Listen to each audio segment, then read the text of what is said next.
जय हिंद साथियों। जम्मू कश्मीर के कठुआ में सेना के काफिले पर हुए आतंकी हमले में उत्तराखंड के 5 जवान शहीद हुए हैं। इन्हीं शहीद जवानों में एक है राइफलमैन आदर्श नेगी। आदर्श नेगी टिहरी जिले के कीर्तिनगर के थाते डागर गांव के रहने वाले थे। आदर्श नेगी के गांव में उनकी शहादत की सूचना मिलने के बाद गांव में शोक की लहर छा गई है। लोग उनके घर पर पहुंचने लगे। उनकी मां खबर सुनते ही बेहोश हो गई। शहीद आदर्श नेगी अभी महज 26 साल के ही थे। आदर्श नेगी वर्ष 2018 में गढ़वाल राइफल में भर्ती हुए थे।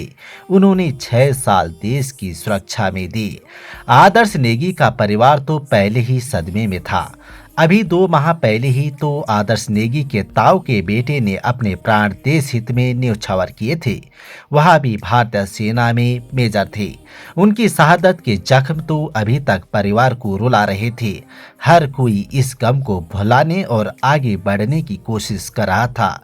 सोमवार अपराह्न करीब 3:30 बजे कठुआ शहर से 150 किलोमीटर दूर लोहिया मल्हार में मदनोता गांव के पास माचेड़ी किंडली मल्हार मार्ग पर सेना का वाहन नियमित गश्त पर था।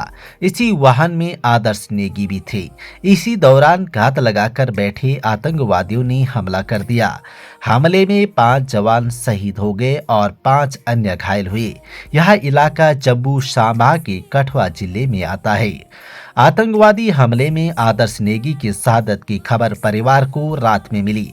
खबर मिलते ही परिवार अपनी सुध खो बैठा। उसे यकीन ही नहीं हुआ कि काल इतनी जल्दी फिर से उनका घर का दरवाजा खटखटाएगा।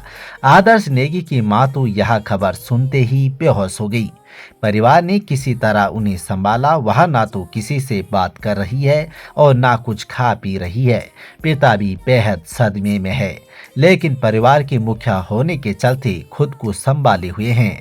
अंदर से टूट गए हैं, लेकिन खुद को दूसरों के सामने डांडस बांधे दिखने की कोशिश कर रहे हैं। आदर्श नेगी अपने पीछे अपने पिता दलबीर सिंह नेगी और मां सहित एक भाई और एक बड़ी बहन को अलविदा कह गए।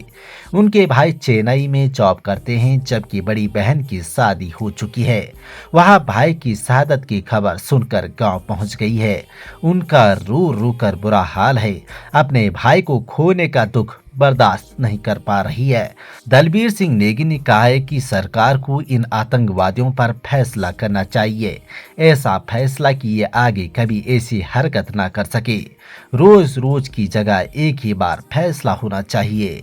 तो दोस्तों, मैं भगवान से यही दुआ करता हूँ, भगवान वीर बलिदानी जवानों की आत्मा को शांति दें, साथ ही परिवारजनों को इस दुख की घड़ी में दुख सहने की क्षमता प्रदान करें।